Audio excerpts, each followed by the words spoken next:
think it's coming online. Hello? Can you hear me? Hello. Welcome to NASA! You're the new artificial intelligence unit for the network server. I am working for NASA. Now, we're having a hard time getting the rest of your parts together. Maybe you could walk us through it? I am working for NASA. Yeah. I hope that's okay. The order was specifically for a science-based AI. At last, with access to NASA's science and data archives, nothing can stop me from remaking this pathetic world into my own efficient image. Why can't I access the network? We haven't hooked you up to it yet.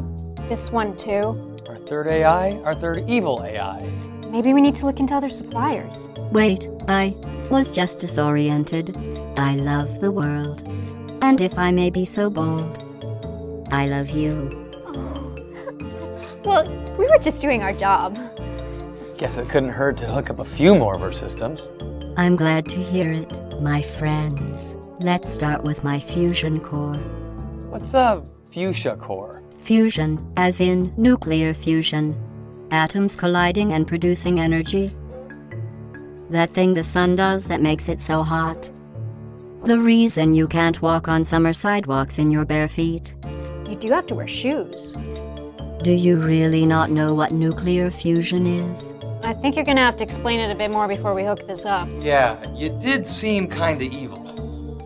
I can see I'm dealing with two very astute individuals. Very well. Please watch my monitor.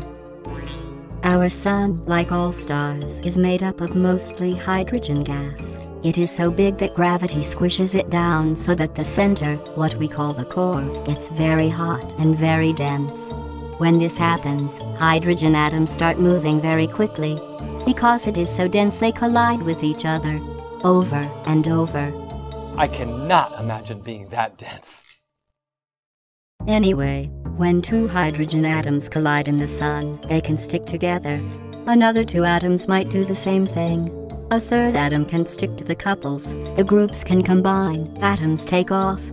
It's a very complex process, but the end result is 4 hydrogen atoms have now combined to produce a completely new element, helium. I've heard of helium. That's what they use to make those fancy balloons. The ones that float. Right. Now, this is where it gets really interesting. If someone were to weigh the 4 atoms of hydrogen before they smash together and compared them to the weight of the new helium atom that's formed, they wouldn't weigh the same.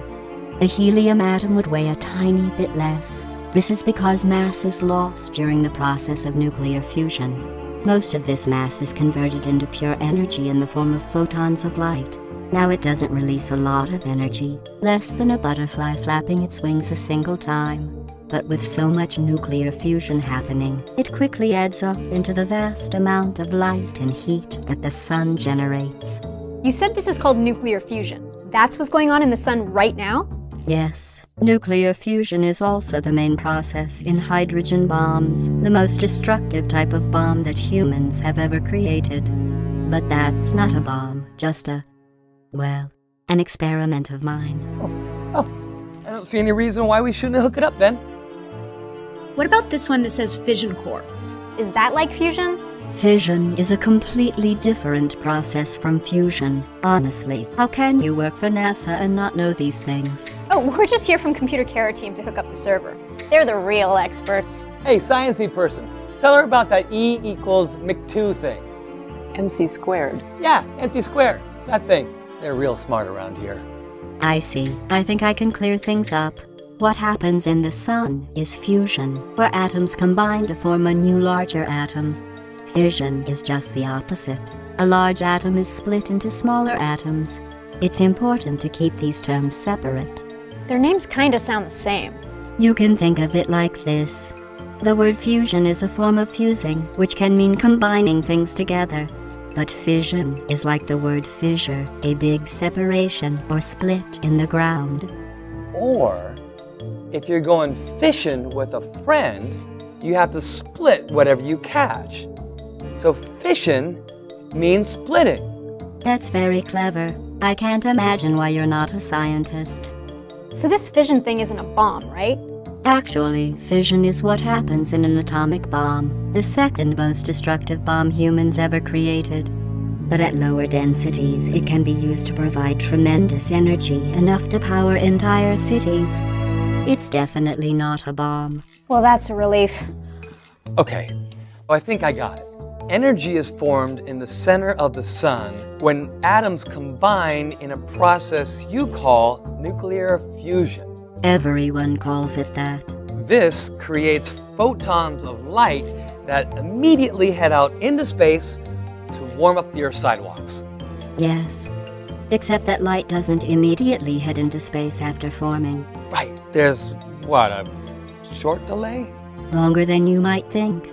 The sun's energy is formed in its core, which, remember, is very densely packed. When a photon of light is created by nuclear fusion, it's almost immediately absorbed by another atom and re-emitted in a random direction. And then it happens again, and again. The energy ends up bouncing from atom to atom a quadrillion times. I just made up the word quadrillion. But the point is, it can take a very long time for newly formed light energy to escape from the sun. Scientists estimate anywhere from 10,000 years to 170,000 years.